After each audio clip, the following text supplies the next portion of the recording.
As I watched Paul George just kind of almost have to be carried off the floor. I mean, his head was down. He was just sagging after he lost to the Cavaliers Sunday in Indianapolis.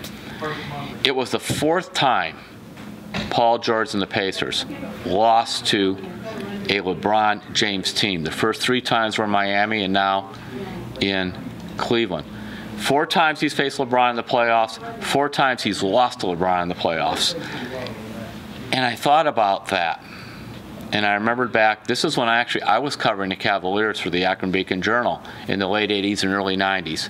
5 times the Cavaliers faced Michael Jordan in the playoffs.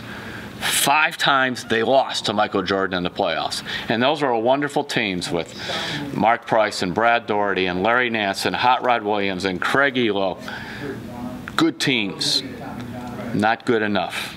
Because I remember one time, Wayne Embry, who was the general manager of the Cavaliers, said, you know, they got Jordan, we don't. And sometimes in basketball, where only 5 players play at a time, remember this. It's not like baseball where you have 9 plus a pitcher, because I'm counting the DH, or football where it's armies of guys. In basketball, 5 players. 1 player can make such a big impact, because it isn't like baseball where you have to wait your turn to bat. You know, there's nothing democratic about basketball. It's like LeBron could take 25 shots, as he did in several games, and Eamon Shumpert could take 1 or none. So 1 player makes such an impact in basketball. And what we have right now, Cavalier fans, is you have the one guy in all the NBA that you want on your team in the playoffs, because he scares every other team he faces.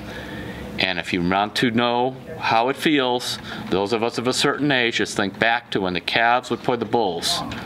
And there was another number 23 involved, only this one was wearing that Chicago uniform. And it's a close game, near the end of the game. How did you feel when that 23 was going against you? Well, that's how these other teams feel when the Cavs number 23 is on the floor in a close game facing them.